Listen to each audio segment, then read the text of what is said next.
Hello. Let me get plugged in here. Okay. Can you? Testing. Oh, yeah, see. Hello. There we go. 1, 2. There we go. So, of course, as you all know, Bahamadia has kind of been a staple in hip hop culture for 20 plus years. Yeah. So I kind of want to just start at the beginning, really, and I want to get kind of the lowdown on how you got into music in the first place and what led you to hip hop.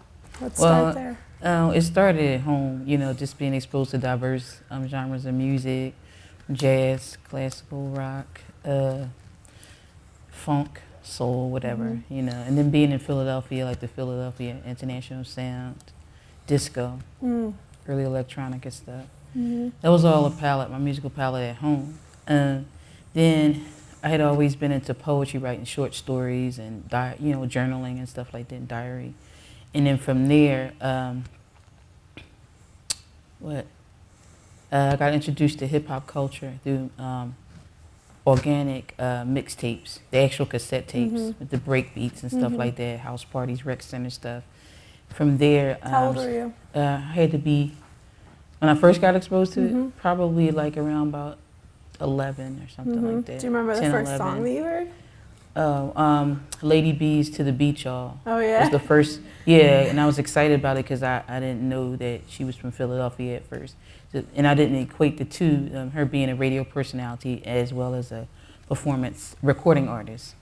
So I kind of was heavily influenced by her, like her tones and her approach to recording. And then from there, also Mimi Brown.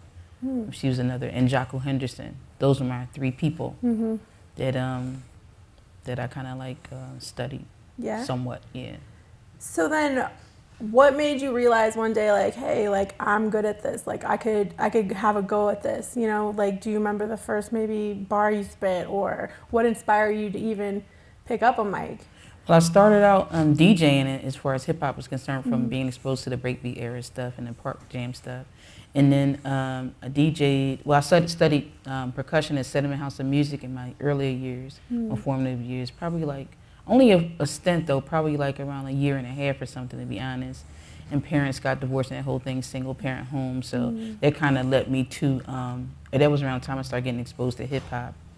And then I just felt like as a DJ that was cool, but I felt like since I was already doing the poetry and stuff, I could do more with the words, my tones and stuff like that. Started to hone that part of my talent. Yeah. So then tell me how this whole guru connection happened, because man, I honestly, to be completely transparent, like I didn't even realize that until maybe a couple years ago that you were, kind of under his tutelage in a sense, very early on in your career.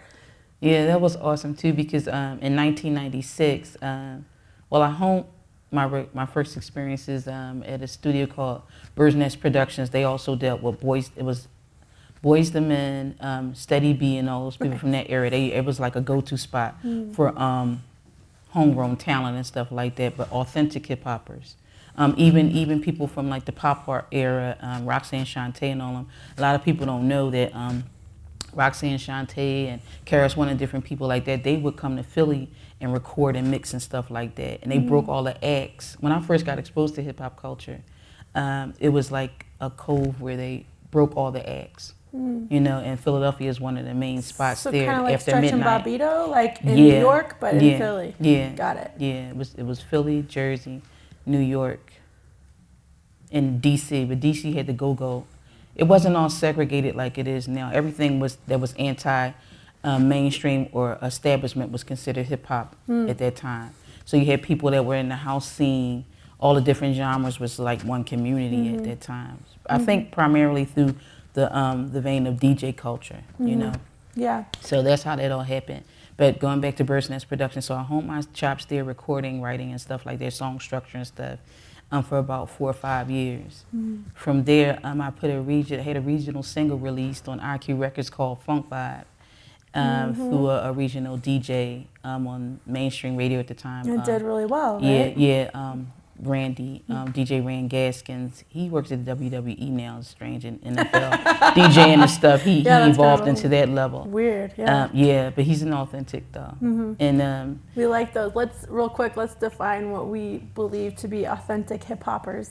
Well, authentic hip hoppers are people that in our culture that are innate creatives that have a unique perspective on the fundamentals and the organic aspects of our culture creatively, but they're different, from an administrative standpoint, because people think that it's just about the frontline people that do the practitioners in the different elements and disciplines like the graffiti, DJing, entrepreneurship, because people always say 4 elements, but I believe there's 5. We're all owners too, spirit of entrepreneurship, exactly. So that's what I believe it to be. I like that definition a lot. So then maybe that's what Guru saw in you. I don't know what he saw in me, because I'm still in the dream state that I was able to make a decision, and I had this support system from my home to pursue my dream full time. Because I was also a single mom too, coming from humble beginnings, but then we were like middle class too. Like I came from a community of educators and people in the health field and stuff like that. And creatives, but right across the way, like I'm looking out the corridor there, like where the windows are, I could see the high-rise projects there. So it's like a mixed community, and we even had like a divide with it was weird. It was so weird. Like now in hindsight, recounting it, it could be like my area code could be just around a corner, and you weren't privileged to go to certain schools, and I was always in the middle, always like I don't want to say a cornerstone, but I feel like that now in hip-hop is one of them. But I always felt like I was in the middle, sort of conflicting, especially when I had experienced certain levels of success, or perceived success is, when pursuing a dream. So I'm sorry I lost my train of thought. No, we were just still talking about, Guru, you said you don't know what he saw in you, but, right. So the single, because I was always a fan of the Gangstar movement and their sound, and it was just wild too. I actually wanted to be on Wild Pitch Records when I found out that they were a part of that, the label, the roster at that time. Was he like really encouraging you though to like get out there and pursue this craft? I had a regional single I called Funk Vibe on IQ Records. It started to chart in like the Gavin and all those different things at the time, and he heard it. Well, actually, Special Ed heard it first. And then, I know it was crazy. And Special Ed heard it first. Ooh, I was a fan of his too. Right. But one of my sister's friends that she went to college with, cousin or friend or close friend or something, was seeing Guru at the time, like dating or something. Yeah. I found out through the grapevine. Asked her, could she give the cassette to him? She gave it to him. And he liked it, and that's why I said it's been a dream state ever since. Wow. Because and it was like a bidding war for me at that time. But to know that the people that I really looked up to and admired and had been inspired by for hip hop was actually, I got on their radar like that. And this is all pre-internet. Social. Yeah. This is pre-internet, so it was based on, and it was in between visuals, because when my first single came out, I didn't have the video or anything like that. It was solely my voice. It was still your voice, and the content is what captured the audience. You only had that certain block of however long your song was to reach the people's attention. You didn't have like an image to sell. Yeah, it's there was crazy. None of that. Yeah. And imagine, just coming from indie, like true indie, all the way to getting an impact in mainstream, and then having an indelible mark on the culture itself. Like, it's for him to have saw that, because he could have chosen somebody else. I'm always humbled, and even when I'm talking about now, I get a little emotional because I always realized that it could have been somebody else. I don't know why he saw that, but he did. Because you got the skills, girl. But it's a little bit more than that. I think it's a spiritual thing too. Like even our connection is more. It's not serendipity. It's synergy. Yeah. Well, that's a good point, because I kind of want to talk a little bit about how we met, because it's pretty interesting. So essentially, I wrote an editorial about Rick Ross, who made some very horrible comments about women in the industry. And I kind of went off a little bit on him in this editorial. And, you know, I remember when I was about to hit the publish button, I was like, do I want to do this? Like, this is super controversial, you know, for me. Do I want to do this? And, yes, I want to do it. Published it. Before you know it, it was going everywhere. Like, all of a sudden, people were sharing it left and right. I was like, it went viral. I went viral. It was amazing.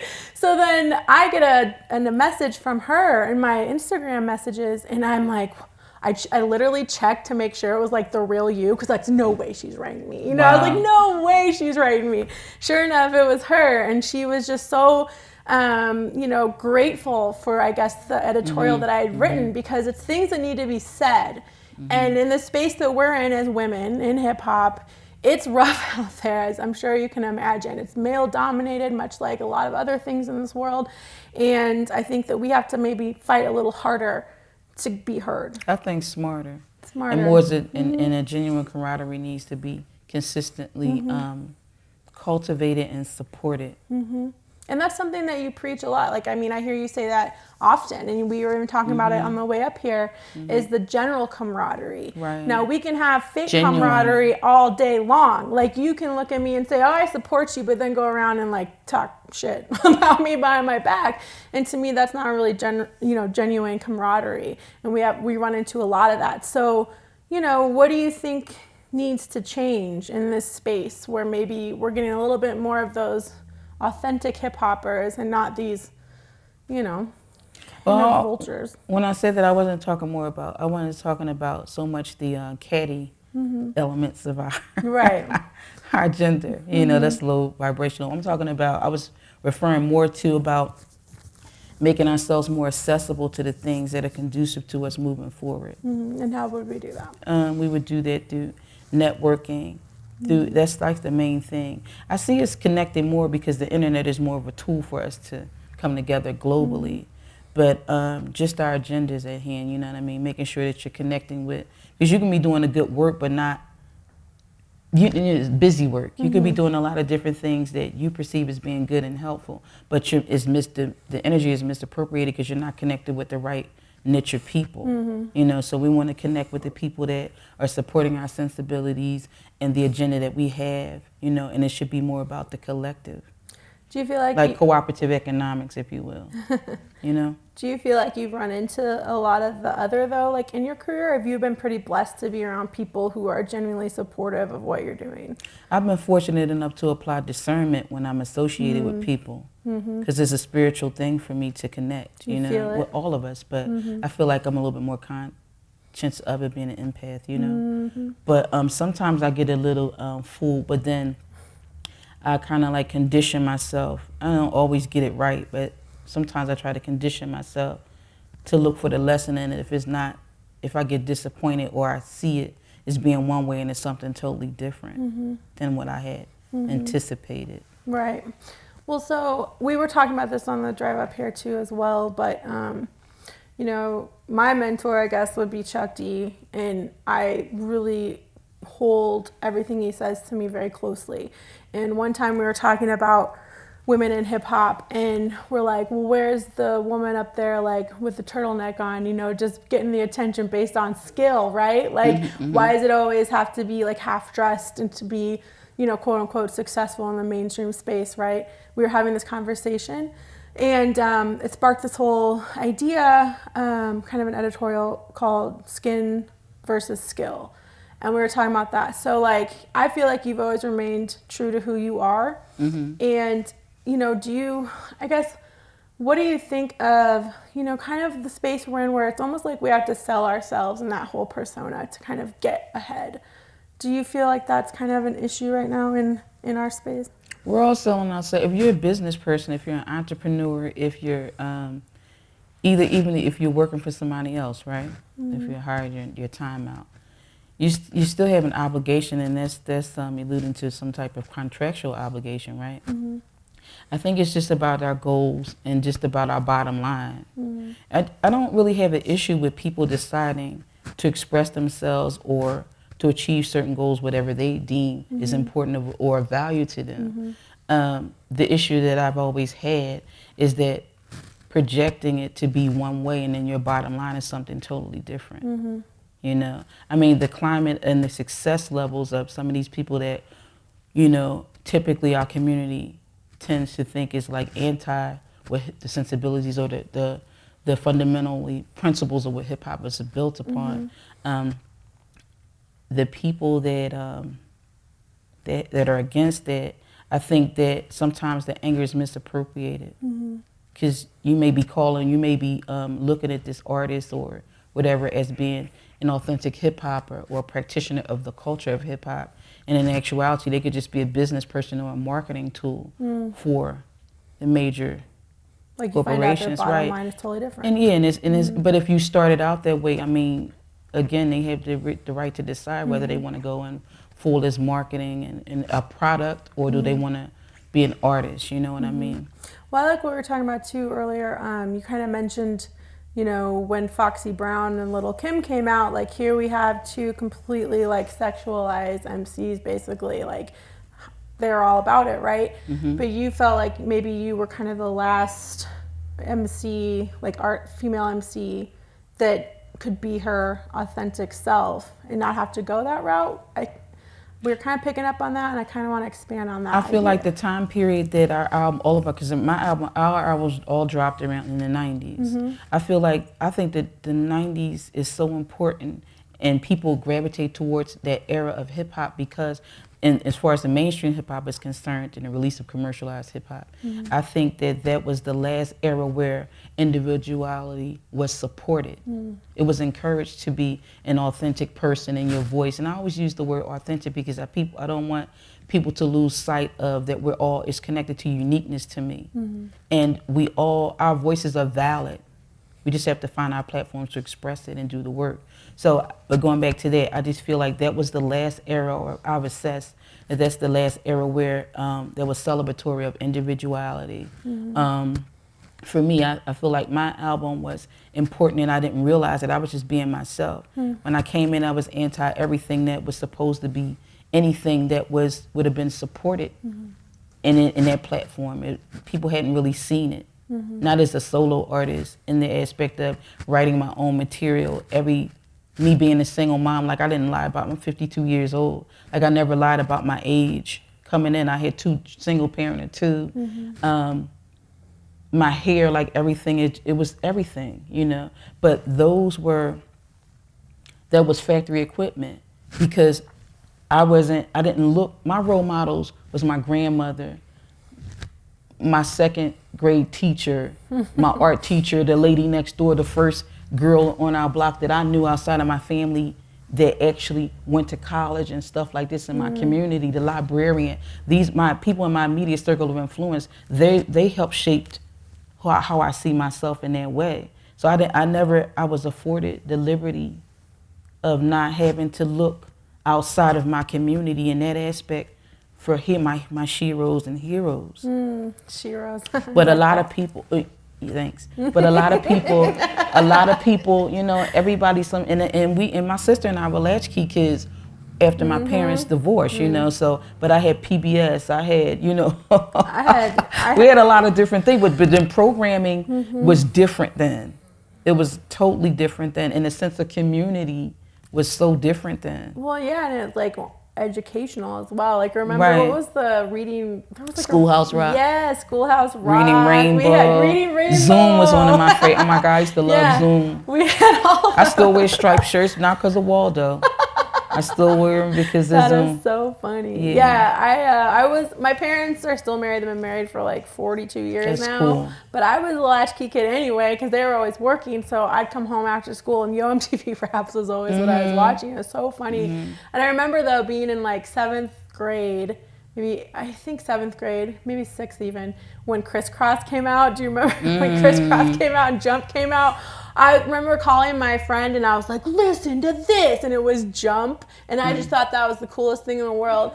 And you know, I was lucky enough, I grew up with a father who's in a band. He's a criminal defense attorney, but he was on the side. He was a rock and roll guy. Oh, that's cool. Obsessed with music. So in 5th grade, he bought me Beastie Boys' License to Ill. over. Like, wow. it was over after that. So, like, you know, my introduction, I was very lucky because kind of like you, I had a lot of musical influence in my household. And I think, I mean, it's interesting how we both, you know, have our own path, but we end up in this musical kind of career. And I think we're really lucky in that sense. I think it's by design, like we appointed certain things to help shape our perspectives and stuff like that. And then just for it's associated with our destiny and what work we're going to do. Like even this, everybody that's gathered here, I know that they're an extension of who I am. That's why I'm relaxed. Because I'm usually introverted, but I could tell when I came in, when you picked me up, everything, I knew that it was a divine appointment because you draw the things you possess. So I felt this is like a safe space for me. You know? It is, yeah. It feels like that. Better be. It's cool. Thanks. It really is. It's cool. It better be. So, you know, you mentioned kind of some of the, you know, influencers in your life, you know, really had to do with family, grandmother, so important. And your mother, of course, so important. And, you know, on your, still can't remember if it's 2006 or 2010, but Good Rap Music, you have a song dedicated to your mother that I just think is so beautiful. Oh yeah, it's called grandmother or mother? It's mother, right? It's called Thank You. Yeah, and it's three parts. It's my mom, then it's my support system with the fan base, the supporters, and then my spiritual belief. You know, that song's born super again powerful. Christian, so. Yeah, yeah. The song's super powerful. So, out of all your songs that you've written, like, what do you think is kind of one of the most important songs you've ever written? Do you ever get emotional, maybe even performing it? I don't really even reflect on it, like once, because I'm one of those types, like one side is therapeutic for me too, and I'm transparent in the work. So that's another reason why I have like hiatuses in between the projects, because I have to me, I think that art is the expression of life. I don't think it imitates, it's the expression of it. And so I have to live, I gotta live. I gotta be hurt, I gotta be happy. I gotta be challenged, I gotta be feared. To create that art. Yeah, all that stuff. And then I find like, sometimes I can have concepts or even lyric or something. And then sometimes it might take a few years even for the lyric to match the music and stuff like that. That's interesting. I gotta hear it and see it, and I gotta see the lines. It's weird, like these lines, and sometimes like a spectrum stuff. You're like, I have my process, and it works. Right. So that's what goes on there. So sometimes it happens quickly though. Well, so let's go back to '96 again with Collage. So obviously, 3 the Hard Way was such a big song for you. Yeah. So why do you think that so many people resonated with that particular track? Because it was something that goes against what was being exploited at the time. Because it was something that had never really been done before. You know, and that's how it came about. Because I assessed like that. I was like, yo, what hasn't been done that I can offer as a creative? Like, I really said that.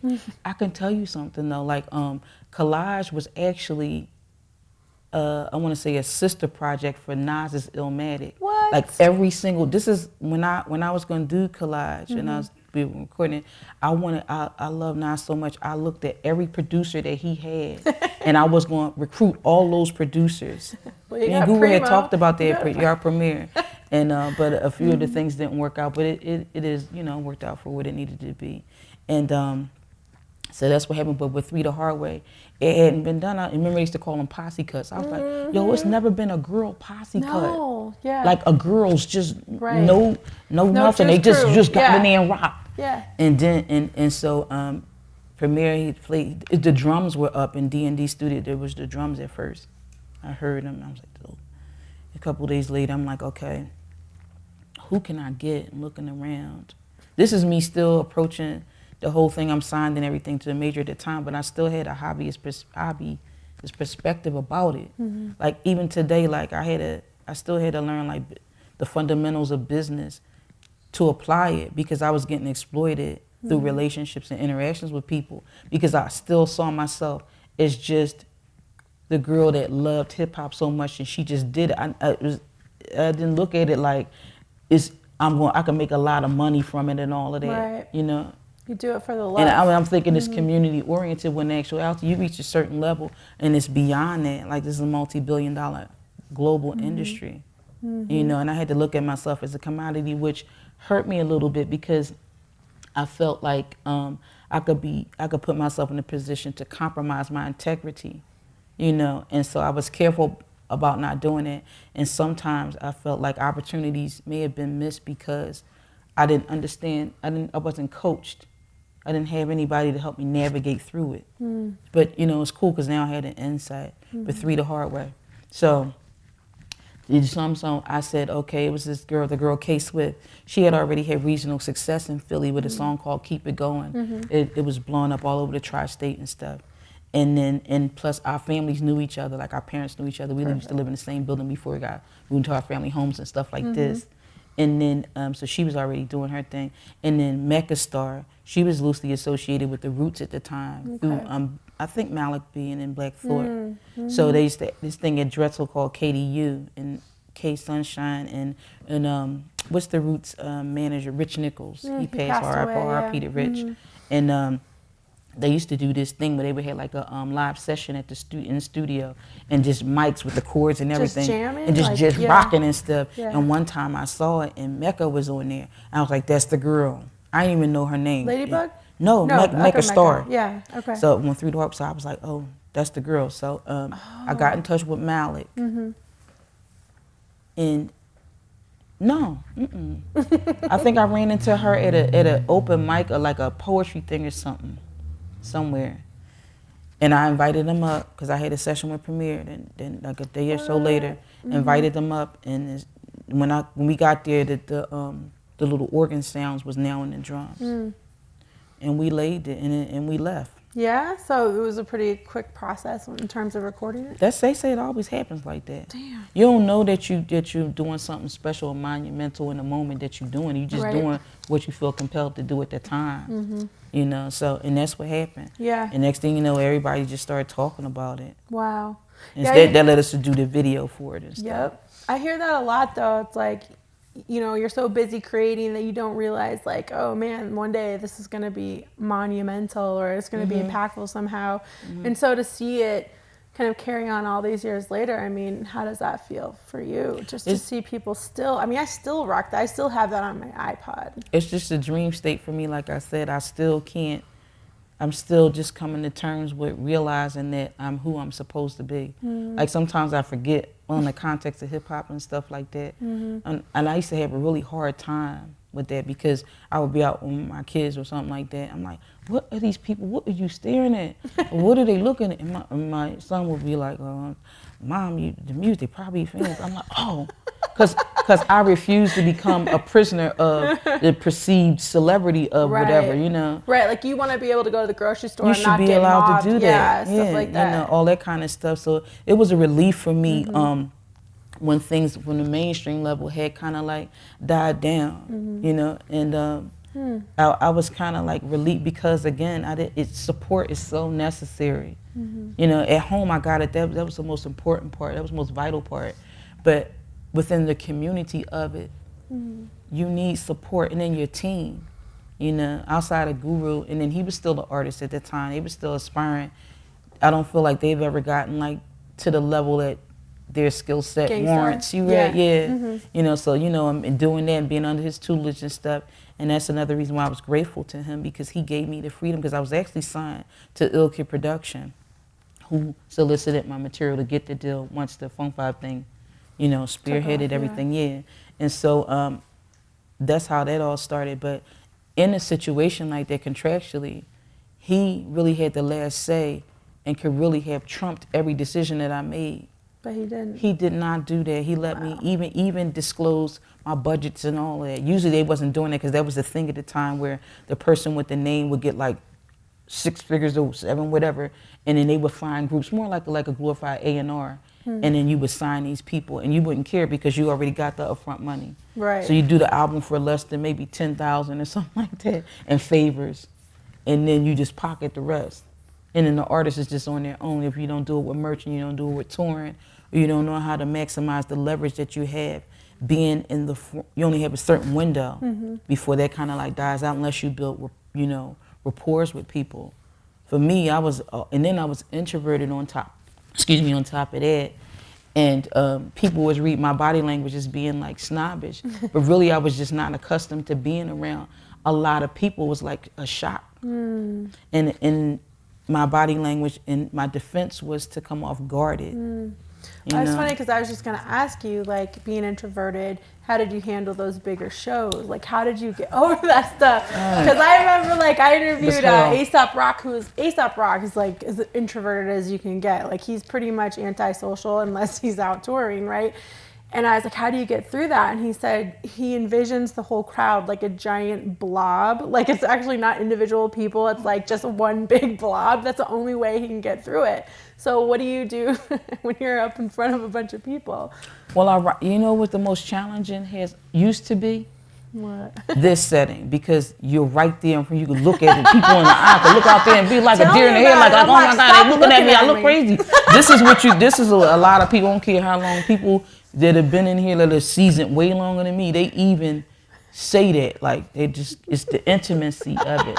You can't hide. But then I got liberated because I'm like, well, wait a minute, what am I hiding from? If it's an extension of myself, and if I'm being transparent, then I'm already letting it all hang out. So once I got that, I freed myself from that torture. That was too much. I used to be like, I would be so nervous, like, oh.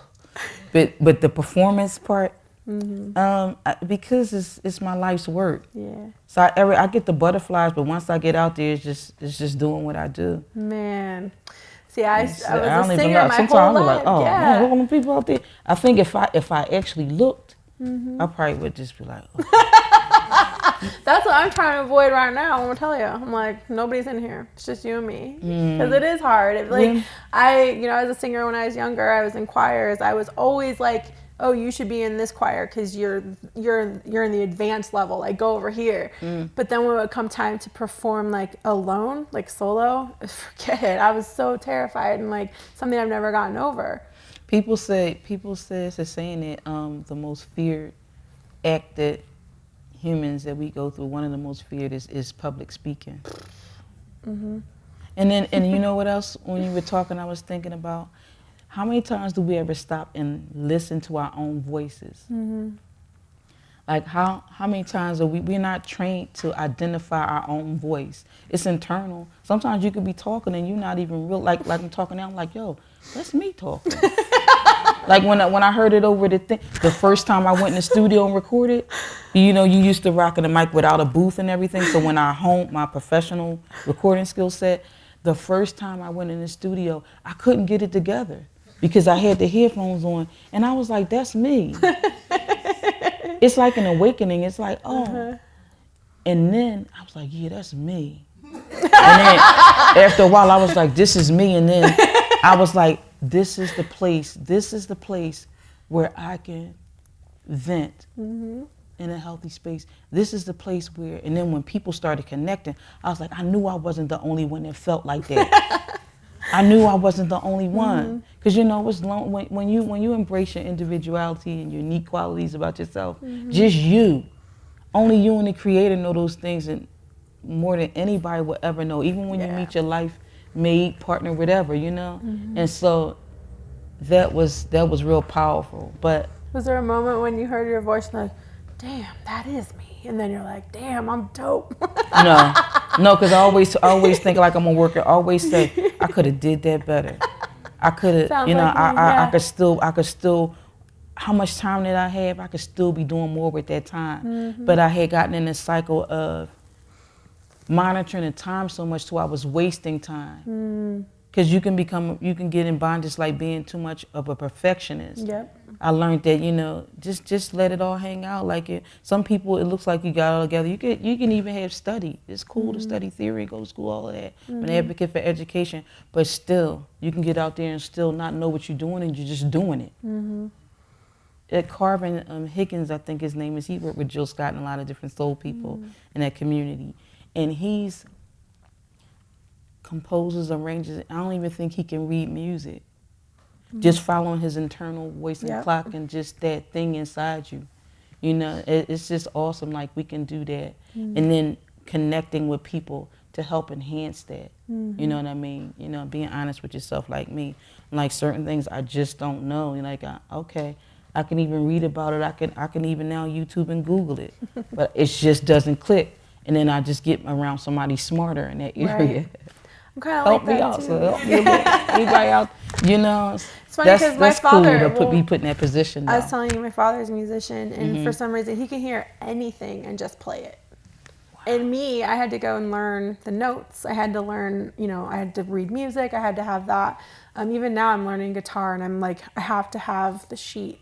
Like, and I think it's fascinating that people are, you know, so in tune with that to just be able to play. But I don't think I've ever really had that kind of innate ability. It could be something blocking, though, because Yeah. sometimes, like, the music is inside us. Like, when you can listen, I'm sure, even if you're trained and you read and stuff, right? I'm sure there's a melody that pops into your head. You didn't pop into the instrument, you and the instrument, Right. and you just, like a computer, like you're programming it to do what it needs to do for you, right? Yeah, I mean, that's something I probably should work on, but I definitely want to break through that space because I feel like you said, it's like liberating, and that sounds good to me. Let me tell you. So I wanted to talk to you a little bit about, you mentioned, you know, the 90s obviously was a wonderful era. So, you know, now 2018, here we are. So how does an artist that came up in one of the best eras in hip hop feel about today? How do you navigate your music today? I mean, it's got to be completely different. Well, we're in the information age now. We were coming from industrial to information and digital. So transitioning from that was, again, assessing things. And seeing that, I wasn't looking at the internet. At first, I didn't want to have anything to do with it because that just being too accessible to people like that is too much. It was too much. It still is. I'm learning how to navigate through it. And obviously you've embraced technology, I mean, to your benefit, like with the Dialed Up series. Oh, yeah. I mean, you're using technology straight up to create an entire work on your cell phone even. So how did that idea come about? The same way DJing started with, like, you know, the people were using turntable hi-fis and all that stuff back in the day.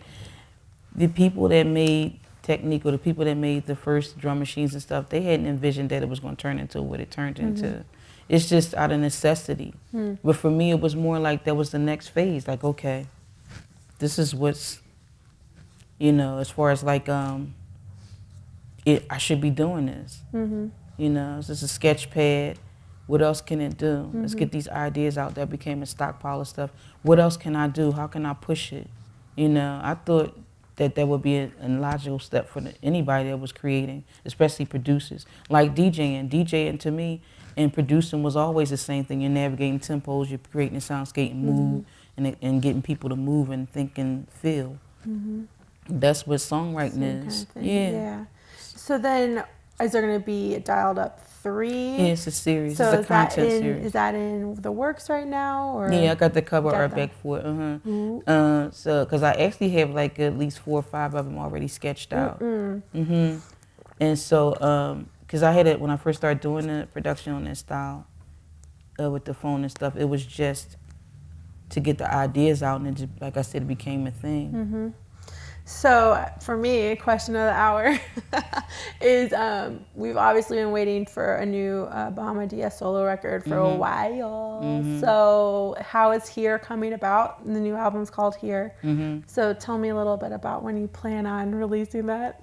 Well, first it's probably in 2019 for sure. Because now I have my distribution and stuff in order the way it needs to be. You heard it first. Yeah. 2019. What happened was it was a series of things. It was life stuff. You know, my mom transitioning in 2012, growing, and you know, then was some sample issues with a few of the songs. That's always complicated. Stuff like that, you know, and just growing, you know, and then assessing everything that's going on in the scheme of things as far as hip hop is concerned. I'm just seeing the repetitiveness of the same energy that was introduced at that, you know, the pivotal era in our You gotta culture. talk about that, but you also talk about that kind of stuff on good rap music. There's a song, or man, there's some lyrics on there that you really kind of dive in. Like, I'm kind of hearing the same thing and da da da da. Like, that's a powerful song. So, is there gonna be kind of some of that stuff you discuss on the new record? And that's done, totally you know. That's because I'm not that person that I was at that time, Right. you know. So the things that I'll be talking about is things that resonate within me now to express, and I feel compelled to, So expose where or whatever. the 52-year-old Bahamadia is right now. No, not even that. It's not about the chronological aspect of it because I operate from an internal, point. It's more about just translating in the now context the things that are of importance to people that I feel would appreciate my perspective. And age has nothing to do with it. Because you have some prodigies. You have some people that are, that's another reason why I'm transparent about where I am chronologically, because I want to encourage people. It's never too late to pursue your dreams. It's never too late. You should embrace it because wisdom, you would like to think chronological. Some people, you get some 15-year-olds that are more mature spiritually. Than some 50-year-olds. But then the circumstances, the circumstances that they've been exposed to kind of shape that. Right. But just to let people know, like, you be free and be wherever you are is valid. Whatever you are, whatever voice you want to, bring forth or whatever is valid somewhere. That's the best note to end it on that we could have possibly been given. So thank you so much. Thanks for having me, guys. And I had a nice time. Adore Thank you. Yes, and we hope to have you back. Sure, anytime. Yeah. Anytime. Thanks, guys. Yeah. This is dope.